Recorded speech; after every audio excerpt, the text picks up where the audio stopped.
우리 심리학에서 사용하는 단어 중에 익숙함의 함정이라는 표현이 있습니다. 우리 교통사고에 빗대어서 이야기하면 아마 좀 더 잘 이해가 될 것 같습니다. 놀랍게도 교통사고는 우리에게 익숙한 길에서 더 자주 더 잘 일어난다는 것입니다. 길이 우리에게 익숙하기 때문에 우리는 속도를 더 올리게 되고요. 그리고 오히려 우리가 잘 모르는 낯선 길에서는 속도를 낮추게 되어 있습니다. 익숙한 길에서는 자신을 과신하게 되고 일어날 수 있는 위험에 대한 주의력이 떨어질 수밖에 없습니다. 그것을 심리학에서는 익숙함의 함정이다, 그렇게 표현을 합니다. 오늘 사순절의 시간을 보내면서 우리에게 정말 익숙한 것 한 가지를 오늘 이 예배 시간을 통해서 함께 은혜를 나누고자 합니다. 그것은 바로 기도입니다. 아마 신앙의 연수가 많은 분들이 오늘 이 예배 자리에 많이 참석하셨을 것 같습니다. 혹시 저와 여러분 중에 어린 때부터 우리 교회에서 신앙생활을 시작했다면 아마 가장 많이 들었던 단어 중에 하나가 기도가 아닌가 생각해 봅니다. 그래서 우리에게 정말 익숙한 단어, 여러분, 그 단어가 바로 기도입니다. 그래서 이 기도에도 익숙함의 함정이 움직일 수 있습니다. 익숙하니까 우리는 기도에 대해서 잘 알고 있다라고 착각할 수가 있습니다. 기도는 우리에게 너무너무 익숙한 단어이니까 나는 이 기도를 잘 하고 있다라고 이렇게 착각할 수도 있는 것이 여러분, 익숙함의 함정이라는 단어의 의미입니다. 오늘 우리 설교의 제목이 우리에게 기도를 가르쳐 주십시오 라는 제목입니다. 오늘 우리가 11장 전체를 읽지는 않았지만 오늘 11장 전체를 시작하는 그 질문은 주님이 기도하시는 장면을 본 어떤 제자가 그 이름을 알 수는 없지만 주님을 찾아가서 우리에게 기도를 가르쳐 주십시오 라는 본문으로 이야기로 시작되는 것이 우리 11장 전체의 배경입니다. 오늘 이 제자, 이름을 알 수 없는 이 제자는 이 기도를 통해서 익숙함의 함정에서 빠져나올 수 있도록 우리를 도와주고 있습니다. 예수님의 제자 중에 한 명이었습니다.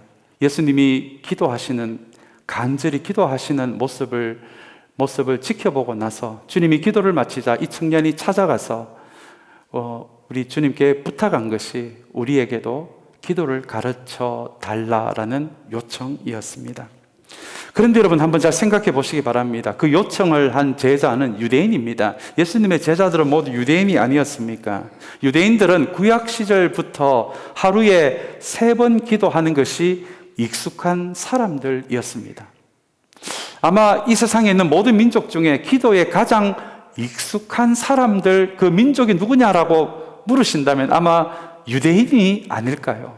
한 번 기도하는 것도 힘든데 하루에 시간을 정해서 3번이나 기도하는 사람들이 바로 이 유대인들이었기 때문에 그렇습니다.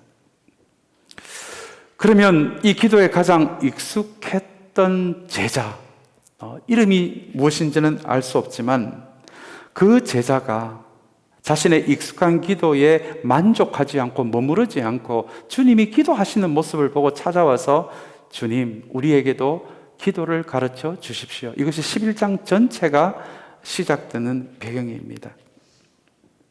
왜 그 제자는 그렇게 기도에 익숙하면서도 기도를 가르쳐 달라고 주님께 부탁을 했겠습니까? 왜냐하면 나에게 정말 익숙한 기도를 하루에도 3번씩 계속하고 있음에도 불구하고 자신은 영적으로 공허했기 때문입니다.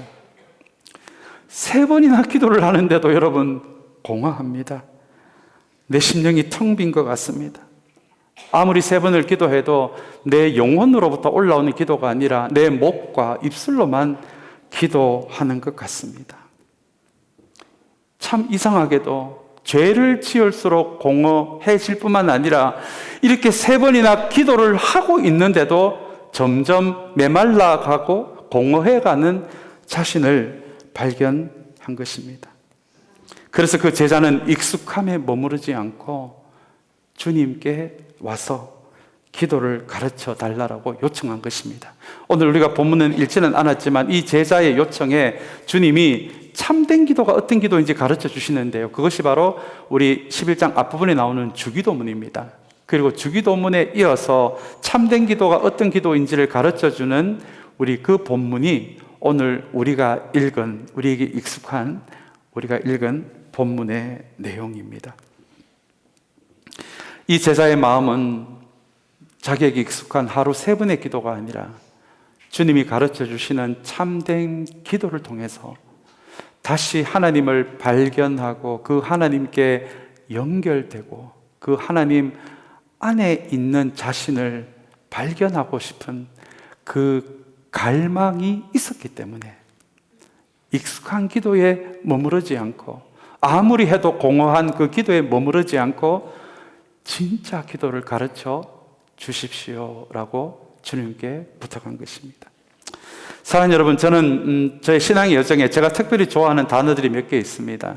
그 중에 하나가 갈망이라는 단어입니다. 영어로는 strong desire라는 단어입니다. 여러분 한번 이렇게 상상해 보시길 바랍니다. 어떤 사람이 물이 없는 채로 사막에서 길을 잃어버리고 말았습니다.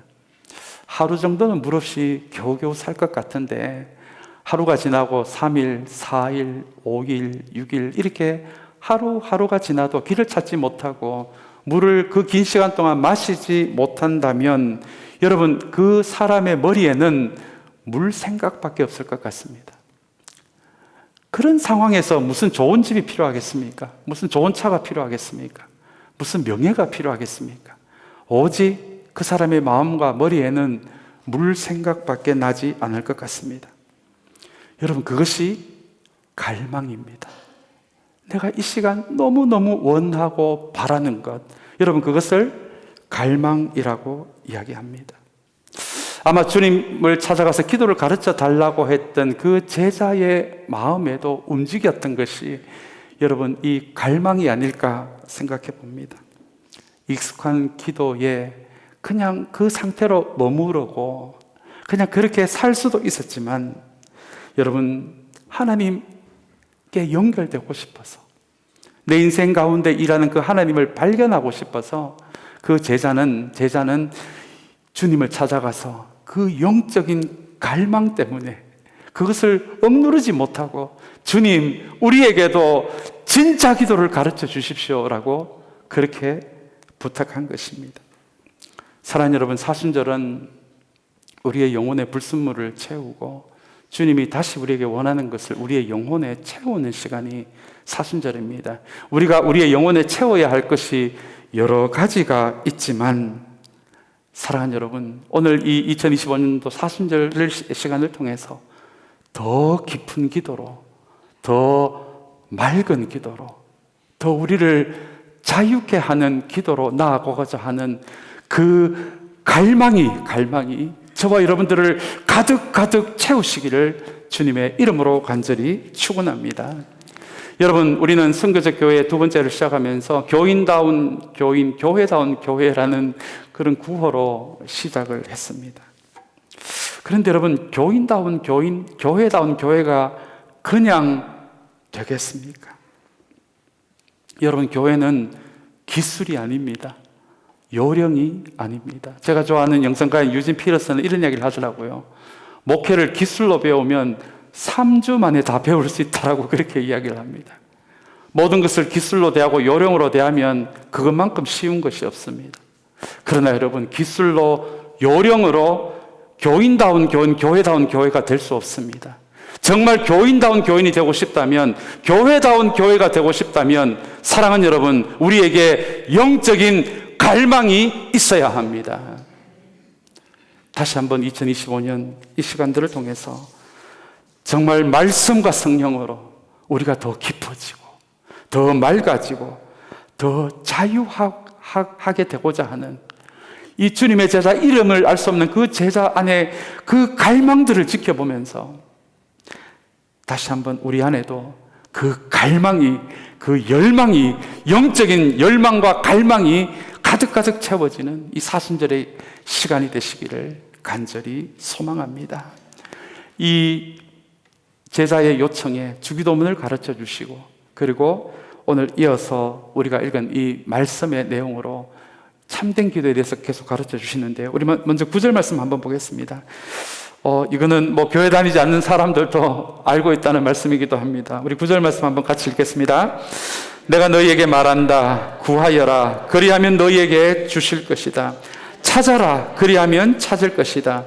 문을 두드려라. 그리하면 너희에게 열어주실 것이다. 라는 말씀입니다. 오늘 9절 말씀을 여러분 주님이 어떻게 시작하는지 한번 보십시오. 내가 너희에게 말한다 라고 하면서 가르쳐 주십니다.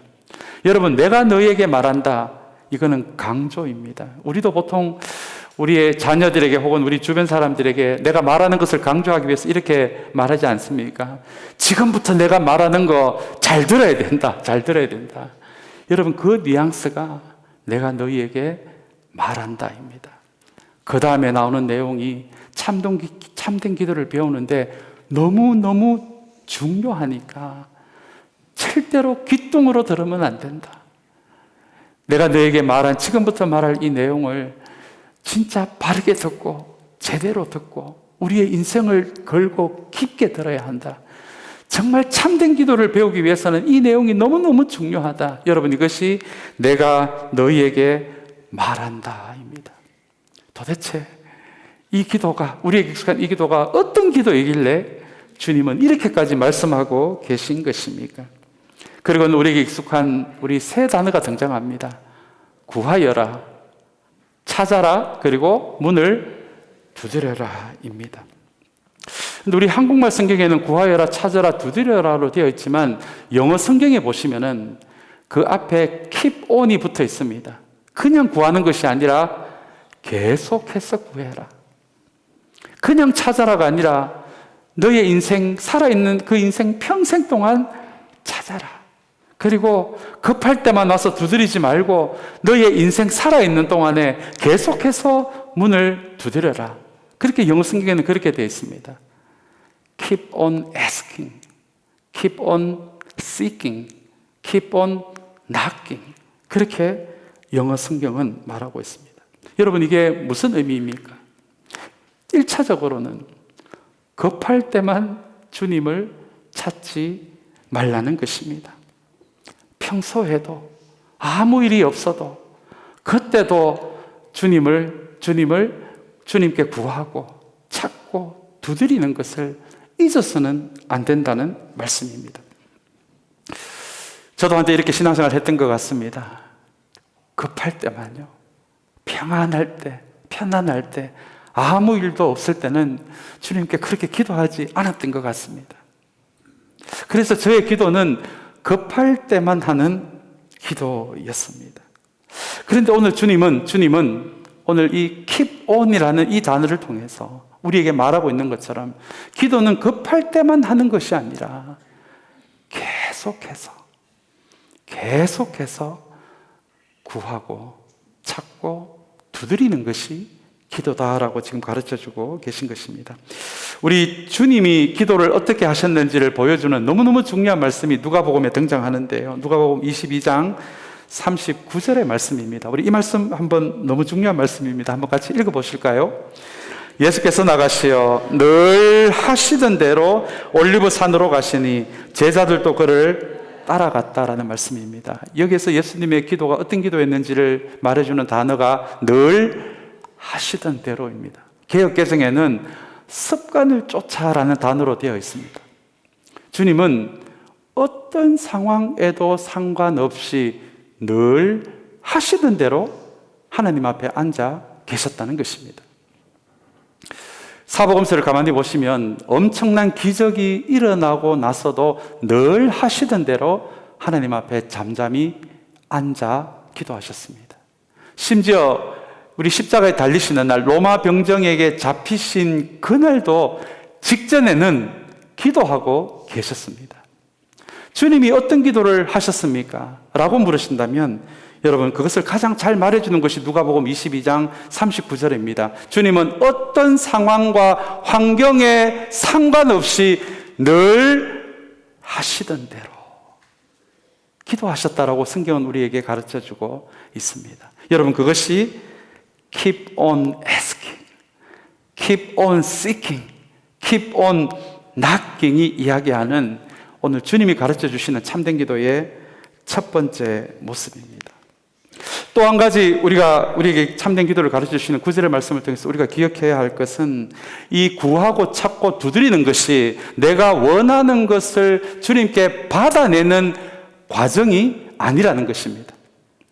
많은 분들이 이 말씀을 착각하고 계십니다. 구해보고 안 되면 그 다음에는 찾아보고 찾아봐도 안 되면 두드려야 한다. 내가 원하는 것을 한 단계 한 단계 강도를 높여서 주님께 받아내는, 조금 심하게 이야기하면 어떻게 하면 주님의 팔을 효과적으로 비틀 수 있나 하는 방법으로 구하라, 찾아라, 그래도 안 되면 두드리라 라는 말씀으로 오해하는 분들이 계십니다.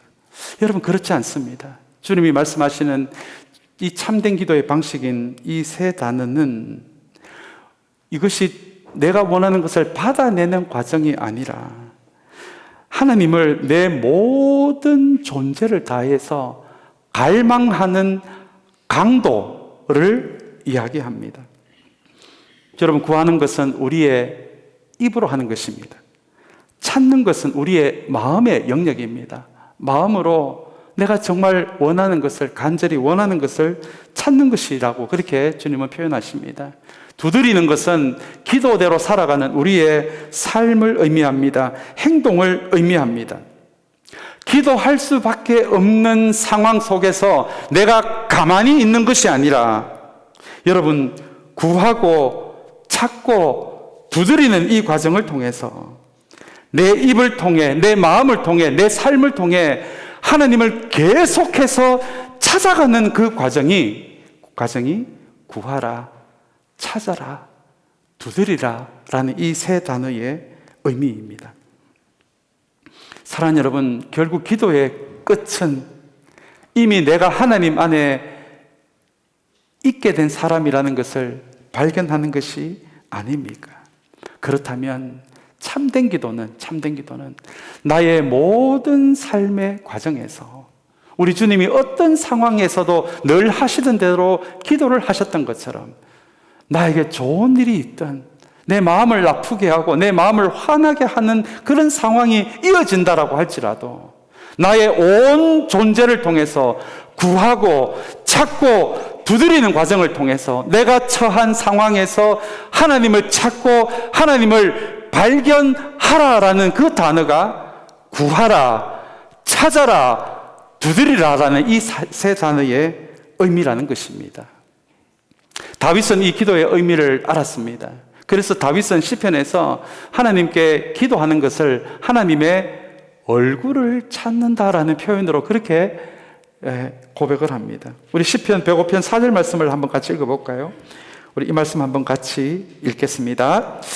주님을 찾고 그의 능력을 힘써 사모하고 언제나 그의 얼굴을 찾아 예배하여라 라고 다윗은 이야기합니다. 여러분, 얼굴을 찾는 거요, 하나님의 얼굴을 찾는 것은 그분을 찾으려고 애쓰는 것입니다. 내가 처한 상황에서 하나님을 발견하려고, 하나님 그분을 발견하려고 갈망하는 것을 얼굴을 찾는다라고 다윗은 그렇게 표현을 합니다. 만약에 우리가 하나님 그분을 구하지 않고 하나님이 우리에게 주시는 것만을 구한다면 그의 얼굴이 아니라 그의 손을 찾아 예배하여라, 아마 다윗은 그렇게 이야기했을 것입니다. 사랑하는 여러분, 다윗은 그것을 경험한 것입니다. 저도 한때 하나님의 손만을 보고 기도했던 적이 있었습니다. 다윗도 그랬겠지요. 그러나 하나님이 주실 수 있는 그 손만을 위해서 기도하다 보니 그의 인생에서 이런 것을 경험한 것입니다. 하나님이 내가 원하는 것을 주실 때도 있고 주시지 않을 때도 있지 않았겠습니까? 혹은 하나님께 나는 이것을 주십시오라고 기도했는데 내가 인생을 살아가다 보니 내가 생각지도 못한 것을 하나님이 나에게 주실 때도 있지 않았겠습니까? 여러분, 그래서 다윗은 그것을 알게 된 것입니다. 내가 원하는 것만을 주님께 달라라고 기도하며 우리에게 주시는 하나님의 손만을 보고 기도하는 것이 아니라 하나님의 얼굴요, 하나님 그분 자체를 내 모든 삶의 자리에서 찾을 수 있다면, 그분을 갈망할 수 있다면, 나보다 나를 더 잘 아시는 주님께서 내가 생각지도 못한 것까지 나에게 주실 수 있는 분이시고, 나에게 참된 것을 주시고 선한 것을 주시고 아름다운 것을 주시는 그 하나님이시니까, 내가 하나님의 손만을 보고 기도하는 것이 아니라 하나님의 얼굴을 구해야 하겠구나. 여러분, 다윗은 그것을 경험하게 된 것입니다. 그래서 하나님의 얼굴을 구하라라고 지금 고백하고 있는 것입니다. 구하라, 찾아라, 두드리라도 마찬가지입니다. 내가 원하는 것을 하나님께 얻어내는 방식이 아니라 나의 모든 삶의 자리에서 하나님을 찾고 하나님을 발견하고자 하는 갈망으로 하나님을 찾고자 하는 그 마음, 그 갈망이 구하고 찾고 두드리는 과정이라는 것을, 여러분 그렇게 이 말씀을 이해하신다면 오늘 이 9절의 말씀은 우리에게 새로운 기도의 지평을 열어주실 것입니다. 오늘 이 말씀을 기억하시면서 사랑하는 여러분, 하나님의 손이 아니라 내가 원하고 있는 것만이 아니라 내가 어떤 상황에 있든지 하나님의 얼굴을 구하고자 하는 그 영적인 갈망으로 주님을 찾는 우리 모두가 되시기를 간절히 소망합니다. 그러면 내가 원하는 것 이상으로 내가 알지 못했던 것까지도 나에게 채워주시는 그 하나님을 경험하는 것, 여러분 그것을 지금 주님은 제자들에게 가르쳐주고 있는 것입니다. 제가 좋아하는 우리 미국의 크리스천 소설가 중에 필립 얀시라는 분이 계십니다. 이분이 자신의 신앙의 경험을 책으로 쓴 게 있는데 그 책 이름이 참 흥미롭습니다. 내 안에 하나님이 없다라는 책입니다. 내 안에 하나님이 없다라는 것이 책 제목입니다. 이분은 어릴 때부터 신앙생활을 한 사람입니다. 그래서 교회가 하는 것, 신앙생활에 굉장히 익숙해져 갔던 자신을 먼저 고백합니다. 그런데 어느 순간에 모든 것이 익숙해지다 보니까 하나님을 찾는 갈망이 내 안에 사라지고 요령만 남습니다. 경험만 남습니다. 어떻게 행동해야 할지 기술만 남습니다. 마치 프로그램된 로봇가 프로그램된 대로 움직이는 것처럼 하나님을 갈망하는 것이 아니라 이렇게 신앙생활에 익숙해지는 종교인이 점점점 되어가는 자신을 발견하면서 그렇게 고백적으로 쓴 책이 내 안에 하나님이 없다입니다. 교회에 나오지 않는 분들이 하나님이 없는 것이 아니라 이 필립 얀시의 책은 교회 안에 있어도 하나님을 향한 갈망이 없다면 내 안에 하나님이 없이 예배하고 하나님이 없이 선교하고 하나님이 없이 섬기고 봉사할 수 있다라는 익숙함의 함정을 이 책은 우리에게 가르쳐 줍니다. 여러분, 교회에 여러 가지 모습이 있지만 교회의 한 모습은 바쁘고 분주한 곳이기도 합니다. 이런저런 일로 얼마나 바쁩니까? 얼마나 분주합니까? 바쁘고 분주한 거 나쁜 것 아닙니다. 그러나 여러분, 바쁘다고 해서 분주하다고 해서 사랑하는 여러분, 하나님을 놓치면 안 됩니다. 이런 일로 바쁘고 저런 일로 바쁘고 여기에 정신없고 저기에 정신없다고 해도 사랑하는 여러분, 하나님을 향한 갈망을 잃어버리시면 안 됩니다. 그러면 이 필립 얀시가 이야기하는 것처럼 교회 안에 있어도 공허하게 됩니다. 구하라, 찾아라, 두드리라는, 그래서 하나님을 찾는 우리의 갈망을 의미합니다. 아무리 바쁘고 아무리 정신이 없어도 사랑하는 여러분, 오늘 주님이 우리에게 가르쳐 주시는 하나님을 찾아가는, 우리의 모든 삶의 환경에서 하나님을 찾아가는, 구하고 찾고 두드리는, 여러분 이 갈망을 절대로 잃어버리지 않는 우리의 삶의 자리, 믿음의 자리가 되시기를 간절히 소망합니다. 우리 11절, 12절 말씀도 너무 중요한 말씀입니다. 이 말씀도 한번 같이 읽으면 좋겠습니다. 같이 읽겠습니다. 너희 가운데 아버지가 된 사람으로서 아들이 생선을 달라고 하는데 생선 대신에 뱀을 줄 사람이 어디 있으며 달걀을 달라고 하는데 정갈을 줄 사람이 어디에 있겠느냐라는 말씀입니다. 아무리 아버지가 나빠도 어린 자녀가 배가 고파서 생선을 달라는데 여러분, 뱀을 줄 사람이 있습니까? 달걀을 달라고 하는데, 오늘 일부 예배를 마치고 이런 재미있는 일이 있었습니다. 계란이 표준말이고 달걀이 사투리인 줄 알았는데 성경에 달걀이 나오네요 라는 분이 계시더라고요. 뭐가 표준말인지는 모르겠습니다. 그런데 달걀 이야기가 나옵니다. 어린 자녀가 배가 고파서 아빠 달걀 좀 달라고 하는데 정갈을 줄 부모가 있느냐라고 주님이 말씀하십니다. 정갈은 몸을 웅크리면 동그란 것이 계란 모양이어서 아마 주님이 이렇게 말씀하신 것 같습니다. 근데 여러분, 우리가 11절 12절 말씀을 대하시면서 여기서 주님이 말씀하고자 하는 핵심적인 단어를 놓치면 안 됩니다. 이 두 절의 말씀에서 핵심적인 단어는 생선, 뱀이 아닙니다. 달걀, 정갈이 아닙니다. 이 11절, 12절에서 주님이 가르쳐 주시는, 참된 기도를 가르쳐 주시는 핵심 단어는 아버지와 아들입니다. 어린 아들입니다. 아들의 단어에 딸을 넣어도 같은 의미가 될 것 같습니다. 여러분, 그것이 도대체 무슨 의미입니까? 왜 주님은 참된 기도를 가르쳐 주시면서 아버지와 아들의 관계, 아버지와 딸의 관계에 대해서 말씀하고 계실까요? 우리의 기도 제목도 중요하지만 주님은 아버지와 아들, 딸의 관계를 말씀하시면서 우리의 기도 제목도 중요하지만 그보다 더 중요한 것은 우리가 누구에게 기도하는지, 우리의 기도를 들으시는 분이 누구신지를 먼저 알아라 한다는 의미가 이 안에 담겨져 있습니다. 그래서 주님이 주기도문을 가르쳐 주실 때도 중요한 기도 제목들이 등장하지 않습니까? 그러나 그 전에 무엇을 먼저 가르쳐 주십니까? 하늘에 계신 우리 아버지를 먼저 가르쳐 주십니다. 기도의 제목도 중요하지만 더 중요한 거, 더 참된 기도는 우리가 원하는 그것에만 집중하는 것이 아니라 우리의 기도를 들으시는 분이 누구신지를 먼저 아는 것이 중요하다는 의미입니다. 여러분, 종과 자녀의 차이를 아십니까?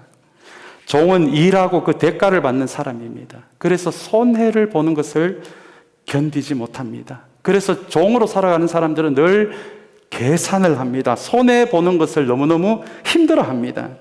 그러나 여러분, 자녀는 어떻습니까? 오늘 본문에 등장하는 어린 자녀는 어떻습니까? 자기가 뭔가를 하고 아버지께 대가를 요구하는 사람입니까? 아마 아들은, 딸은 그렇지 않을 것 같습니다. 어린 자녀일수록 부모의 사랑을 먼저 경험합니다. 돌봄을 경험합니다. 그리고 부모의 책임을 먼저 경험합니다. 그래서 종이 주인에게 가지는 그 관계와는 비교할 수 없을 정도의 친밀한 관계가 어린 자녀와 부모 사이에 만들어집니다. 그래서 여러분, 자녀는 어린 자녀일수록 계산하지 않습니다. 내가 뭘 했기 때문에 뭘 달라라고 종처럼 요구하지 않습니다. 그래서 여러분, 오늘 본문에 그렇게 나와 있지는 않지만 그 배고파하는 어린 자녀가요, 아들이, 딸이, 아버님, 제가 좀 생선이 먹고 싶은데 좀 주시면 안 되겠습니까? 여러분, 그렇게 부탁을 했을 것 같습니까? 여러분, 그렇지 않습니다. 이미 자녀와 부모 사이의 그 친밀감, 사랑, 그 깊은 관계 속에 있기 때문에 여러분, 그 관계에서 여러분 당당함이 나오거든요. 자신감이 나오거든요. 아빠, 나 배고파. 생선 좀 줘.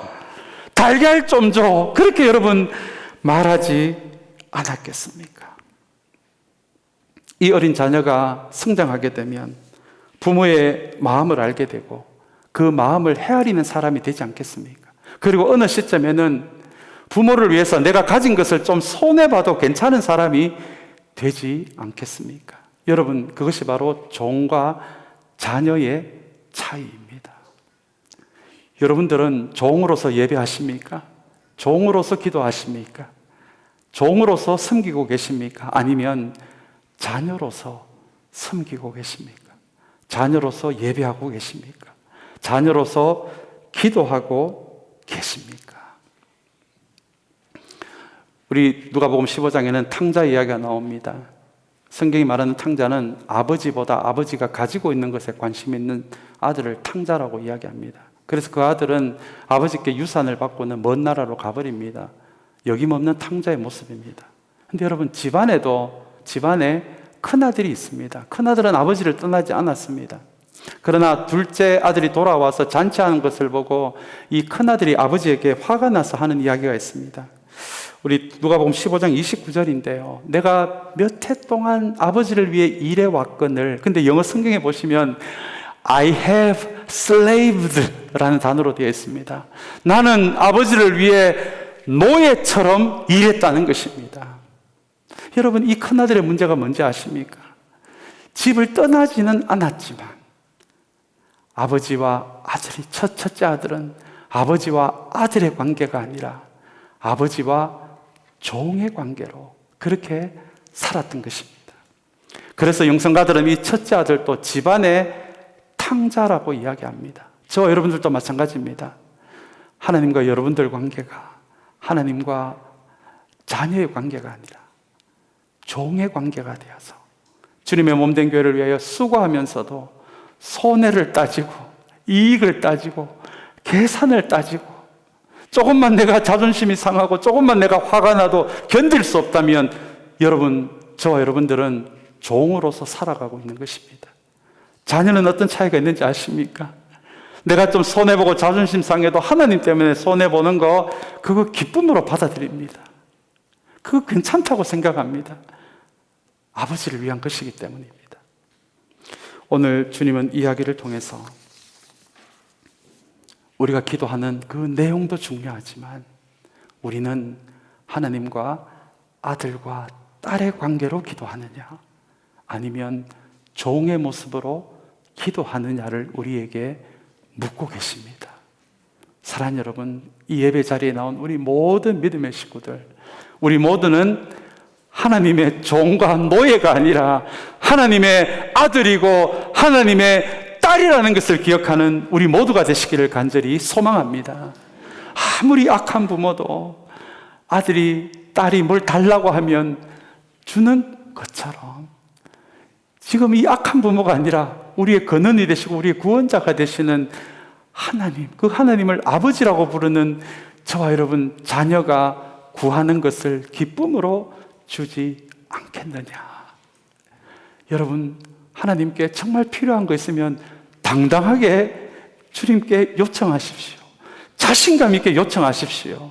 그것이 하나님의 뜻에 안 맞다면 하나님이 또 깨닫게 해 주실 것입니다. 그렇게 할 수 있는 이유, 우리는 하나님의 아들이기 때문에 그렇습니다. 하나님의 딸이기 때문에 그렇습니다. 다시 한번 하나님의 아들로서 딸로서 기도하는 우리 모두가 되시기를 간절히 소망합니다. 이제 우리 마지막 13절 말씀 읽고 마치겠습니다. 우리 13절 말씀 같이 읽겠습니다. 너희가 악할지라도 너희 자녀에게 좋은 것들을 줄 줄 알거든 하물며 하늘에 계신 아버지께서 구하는 사람에게 성령을 주시지 않겠느냐. 여러분, 너무 충격적인 말씀입니다. 우리 앞부분은 잘 이해가 될 것 같습니다.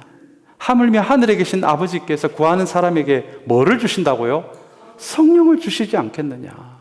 주님은 너희가 구하는 것을 주시지 않겠느냐. 이렇게 오늘 이 기도에 대한 가르침을 마치시는 것이 아니라 구하는 사람에게 뭐를 주신다고요? 성령을 주신다라고 말씀하십니다. 이 누가복음은 초대교회가 세워지고 나서 기록된 성경입니다. 이미 성령이 임재한 이후이기에 아마 초대교회 사람들은, 그 시대 사람들은 이 구절을 잘 이해했을 것 같습니다. 여러분, 이 말씀을 다시 한번 보시기 바랍니다. 성령은 하나님의 영이십니다. 하나님의 영은 곧 하나님이십니다. 우리 그렇게 생각하고 이 말씀을 다시 한번 보시기 바랍니다. 하물며 하늘에 계신 아버지께서 구하는 사람에게 하나님은 그분 자신을 주시는 분이 아니냐라는 말씀입니다. 사랑하는 여러분, 이것이 하나님이 우리에게, 오늘 주님이 우리에게 가르쳐 주시는 우리 세 번째 참된 기도의 핵심입니다. 우리는 우리가 원하는 것을 위해 기도하지만 하나님은 그분 자신을 우리에게 주시는 분이라고 13절은 이야기하고 있습니다.